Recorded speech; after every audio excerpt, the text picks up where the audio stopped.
Hi friends, welcome to Abhi's hashtag. எல்லாரும் எப்படி இருக்கீங்க? இன்னைக்கு நம்ம வீடியோவில் சூப்பராக கிறிஸ்பியான ஒரு மிக்சர் ரெசிபி தான் பார்க்க போகிறோம். வீடியோக்குள்ளால போகிறதுக்கு முன்னாடி நீங்கள் இன்னும் நம்ம சேனலை சப்ஸ்கிரைப் பண்ணலைன்னா கீழே இருக்கிற சப்ஸ்கிரைப் பட்டன் கிளிக் பண்ணி சப்ஸ்கிரைப் பண்ணிக்கோங்க. பக்கத்தில் இருக்கிற பெல் ஐக்கானையும் கிளிக் பண்ணிக்கோங்க. அப்போ தான் நான் போடுற ஒவ்வொரு வீடியோவும் உங்களுக்கு நோட்டிஃபிகேஷன் கிடைக்கும். வாங்க இந்த மிக்சர் எப்படி பண்ணலான்னு பார்க்கலாம். இதுக்கு இன்றைக்கி நான் 2 கப்பு கடலை மாவு எடுத்துருக்கிறேன். கடலை மாவை ஒரு அரிப்பில் இந்த மாதிரி சேர்த்துட்டு நல்லா அரிசி எடுத்துக்கோங்க. இப்போ 2 கப்பு கடலை மாவுக்கு நான் 2 ஸ்பூன் அரிசி மாவு யூஸ் பண்ண போகிறேன். நம்ம மிக்சர் ரொம்ப க்ரன்ச்சியாக இருக்கணும்ல, அதுக்காக கொஞ்சமாக ரைஸ் ஃப்ளார் நமக்கு சேர்த்துக்கலாம். நான் இடியப்ப மாவு தான் யூஸ் பண்ணியிருக்கிறேன்.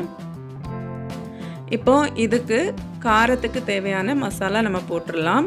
ஒரு 2 ஸ்பூன் சில்லி பவுடர் போட்டிருக்கிறேன், 1/4 ஸ்பூன் மஞ்சள் தூள், அப்புறமா கொஞ்சம் பெருங்காய பவுடர், தேவையான அளவு சால்ட்டு, கொஞ்சமாக சோடா உப்பு ஆட் பண்ணியிருக்கிறேன்.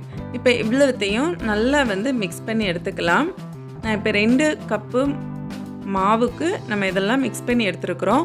இப்போ இதில் 1 கப் மாவை நான் செப்பரேட்டாக எடுத்துக்க போகிறேன். மிக்சருக்கு ஓமப்பொடியும் கார பூந்தியும் செய்யணும் இல்லையா, அதுக்காக தான் இந்த 2 போர்ஷன். இப்போ ஒரு போர்ஷனில் தண்ணி கொஞ்சம் கொஞ்சமாக சேர்த்து நம்ம ஓமப்பொடிக்கு மிக்ஸ் பண்ணி எடுத்துக்கலாம். ஓமப்பொடிக்கு மிக்ஸ் பண்ணும்போது ரொம்ப திக்காக மிக்ஸ் பண்ணி எடுக்க வேண்டாம். ஏன்னா மாவு கொஞ்சம் திக்கன் ஆகும்போது பிழியறதுக்கு கொஞ்சம் ஹார்டாக இருக்கும். அதனால கொஞ்சம் லூஸாக இந்த அளவுக்கு மிக்ஸ் பண்ணி எடுத்துக்கோங்க. இப்போ நம்மள்கிட்ட இடியப்ப அச்சு இருக்கும்ல, அதில் இந்த சின்ன கண் இருக்கிற அச்சு பார்த்து எடுத்துக்கோங்க.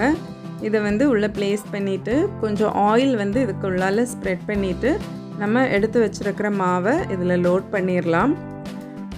ஓமப்பொடிக்கு எப்போவுமே ஓம வாட்டர் விடுவாங்க. நம்ம இன்றைக்கி மிக்சருக்கு கூட செய்ய போகிறதுனால ஓம வாட்டர் இதில் ஆட் பண்ணலை. இதில் ஆல்ரெடி பெருங்காயத்தூள் எல்லாமே ஆட் பண்ணி காரம் எல்லாம் ஆட் பண்ணியிருக்கிறதுனால அது ஆட் பண்ணலை. சரியா? இப்போ நம்ம இதை ஃப்ரை பண்ணி எடுத்துடலாம். ஒரு ஃப்ரைங் பேனில் ஆயில் விட்டு நல்லா சுட வைங்க. ஆயில் மீடியம் ஹீட் ஆனதும் நம்ம எடுத்து வச்சுருக்கிற ஓமப்பொடி மிக்சரை இதில் பிழிஞ்சு விட்டுடலாம். பிழியும் போது நீங்கள் ரொம்ப கேர்ஃபுல்லாக பிழிங்க. மாவு ஆயிலில் போனதும் நல்லா சூடு அடிக்கும். கையில் சூடு படாமல் கேர்ஃபுல்லாக பிழிஞ்சு எடுத்துக்கோங்க. இப்போது இந்த பபிள்ஸ் எல்லாமே கொஞ்சம் நல்லா அடங்கினதுக்கு பிறகு இதை நம்ம திருப்பி போடலாம். திருப்பி போட்டு ஒரு 2 செகண்டில் நீங்கள் இதை வெளியில் எடுத்துடலாம்.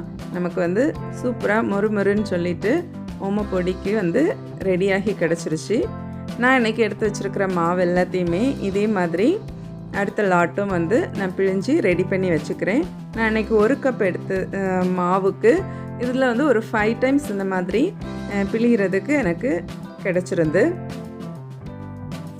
இவ்வளவு தான் நம்மளோட ஓமப்பொடி ரெடி ஆகிடுச்சு பாருங்கள்.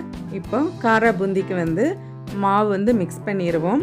கார பூந்தி நம்ம ஸ்வீட் பூந்தி பண்ணுறது அதே மெத்தடில் தான் கார பூந்திக்கு நம்ம மாவு மிக்ஸ் பண்ணிக்கணும். கொஞ்சம் போரிங் கன்சிஸ்டன்சியில் இருக்கணும்.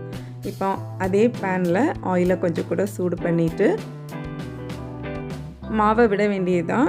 நான் ஸ்வீட் பூந்திக்கு சொன்னது மாதிரியே தான் அந்த கரண்டி ரொம்ப நீட்டாக இருக்கணும். ஒவ்வொரு லாட்டும் போட போட நம்ம இதை தொடச்சி நல்லா க்ளீனாக நெக்ஸ்ட் லாட்டும் இந்த மாதிரி போர் பண்ணணும். ஸ்வீட் பூந்தி நான் ஆல்ரெடி நம்ம சேனலில் அப்லோட் பண்ணியிருக்கிறேன். டிஸ்கிரிப்ஷனில் லிங்க் கொடுக்குறேன், தேவைப்படுறவங்க போய் செக் பண்ணிக்கோங்க. கார பூந்திக்கு நமக்கு கொஞ்சம் ஷேப்ஸ் மாறி வந்தால் கூட ஒன்றும் இல்லை, மிக்சரில் நிறைய டிஃப்ரெண்ட் ஷேப்ஸில் எல்லாம் நம்ம பார்க்கலாம். ஸோ இந்த அளவுக்கு சூப்பராக என்னோடய கார பூந்தியும் ஃப்ரை பண்ணி எடுத்தாச்சு. இதே மாதிரி எல்லா பூந்தியையும் நான் இதே மாதிரி ஃப்ரை பண்ணி எடுத்துக்கிறேன். இப்போ நம்மளோட கார பூந்தியும் ரெடியாக இருக்குது பாருங்கள். இனி மிக்சருக்கு குட்டி குட்டி பொருட்கள் தான் நம்ம வீட்டில் எப்போவுமே இருக்கக்கூடியது. நிலக்கடலை இதை வந்து ஃப்ரை பண்ணி எடுத்து வச்சுக்கலாம். ஃப்ரை பண்ணும்போது உங்களுக்கு தெரியும் கலர் சேஞ்ச் ஆகும். ஸோ ஒரு 2-3 மினிட்ஸ் வந்து இதை வந்து எண்ணெயில் போட்டு ஃப்ரை பண்ணி இதை ரெடி பண்ணி எடுத்துக்கலாம். இப்போ அடுத்ததாக பொரிக்கடலை, இது எல்லார் வீட்லேயும் இருக்கக்கூடியது. சட்னி அரைக்கிறதுக்கெல்லாம் சட்டுன்னு எடுத்து பண்ணக்கூடியது. இதையும் வந்து ஒரு 2 நிமிஷம் எண்ணெயில் வறுத்து தனியாக எடுத்துக்கோங்க. அடுத்த பொருள் என்னென்னா, பிள்ளைங்க இருக்கிற வீட்டில் இது இல்லாமல் இருக்காது. கார்ன்ஃப்ளேக்ஸ் இல்லாதவங்க நீங்கள் வந்து பொரிக்கடலை யூஸ் பண்ணிக்கலாம், அவல் யூஸ் பண்ணிக்கலாம். எது இருந்தாலும் இந்த மாதிரி போட்டு லைட்டாக வறுத்து அதையுமே தனியாக செப்பரேட்டாக எடுத்து வச்சுக்கோங்க. இதுவுமே மிக்சருக்கு வந்து ரொம்ப டேஸ்ட்டு கொடுக்கும், ரொம்ப க்ரன்ச்சியாக இருக்கும். இப்போ அடுத்ததாக ஒரு 4 பல்லு பூண்டு வந்து நான் நல்லா சதைச்சி இதில் சேர்த்துக்கிறேன். இது வந்து ஒரு வாசத்துக்காக தான் சேர்க்குறது. நான் லாஸ்ட்டாக வந்து இந்த தோல், இந்த பீசஸ் எல்லாம் வந்து நான் ரிமூவ் பண்ணிடுவேன். இதை வந்து ரொம்ப கறியை விட வேண்டாம், கொஞ்சம் குக் ஆனதும் இதையும் வந்து செப்பரேட் பண்ணி எடுத்து வச்சுக்கோங்க. அடுத்ததாக மிக்சருக்கு ரொம்பவுமே வாசம் கொடுக்குற கறி லீஃபு, இதை வந்து நல்லா ஃப்ரை பண்ணி இதையும் வந்து எடுத்து எல்லாத்தையும் செப்பரேட் பண்ணி வச்சுக்கலாம். இப்போ நம்ம மிக்சருக்கு தேவையான எல்லாமே நம்ம ரெடி பண்ணி வச்சுட்டோம். இப்போ எல்லாத்தையும் நம்ம அசெம்பிள் பண்ண வேண்டியது தான். இப்போ ஓமப்பொடி எடுங்க. ஒரு பெரிய பவுலில் இதை சேர்த்து கையாலேயே நொறுக்கி விட்டிங்கன்னா ஈஸியாக வந்து நமக்கு ஓமப்பொடி வந்து ரெடி ஆகிரும். அதுக்கப்புறம் நம்ம எடுத்து வச்சுருக்கிற காரா பூந்தி அழகாக முத்து முத்தாக இருக்குது பாருங்கள். இப்போ எடுத்து வச்சுருக்கிற நட்ஸ், கார்ன்ஃப்ளேக்ஸ், கடலை, இது எல்லாத்தையும் வந்து இதுக்கு கூட சேர்த்துக்கலாம். எல்லாம் சேர்த்துட்டு மிக்ஸ் பண்ணிக்கோங்க. நீங்கள் தேவைப்பட்டீங்கன்னா காஞ்ச மிளகாய் கூட 2 வந்து வறுத்து இதில் சேர்த்துக்கோங்க. இப்போ காரத்துக்கு சில்லி பவுடரும் கொஞ்சம் சால்ட்டும் போட்டு நல்லா மிக்ஸ் பண்ணி விட்டுக்கலாம். இவ்வளோ தான் சிம்பிளாக ஈஸியாக பண்ணக்கூடிய ஒரு மிக்சர் வந்து வீட்டிலையே ஒரு 2 கப்பு மாவுலையே நமக்கு கிட்டத்தட்ட 1 கிலோ மிக்சர் வந்து நமக்கு ரெடியாகி கிடச்சிருக்கு. ஸோ இந்த ஃபெஸ்டிவல் சீசனில் நீங்களும் இதை உங்கள் வீட்டில் செஞ்சு பாருங்கள். செஞ்சு பார்த்து உங்கள் ஃபீட்பேக்கை என் கூட ஷேர் பண்ணுங்கள். இந்த வீடியோ பிடிச்சிருந்தா லைக் பண்ணுங்கள், உங்கள் ஃப்ரெண்ட்ஸ் அண்ட் ஃபேமிலிக்கு கூட ஷேர் பண்ணுங்கள். நான் இன்னொரு இன்ட்ரெஸ்டிங்கான வீடியோவோட உங்களை நெக்ஸ்ட்டு சந்திக்கிறேன். அது வரைக்கும் பாய், டேக் கேர், தேங்க்ஸ் ஃபார் வாட்சிங்.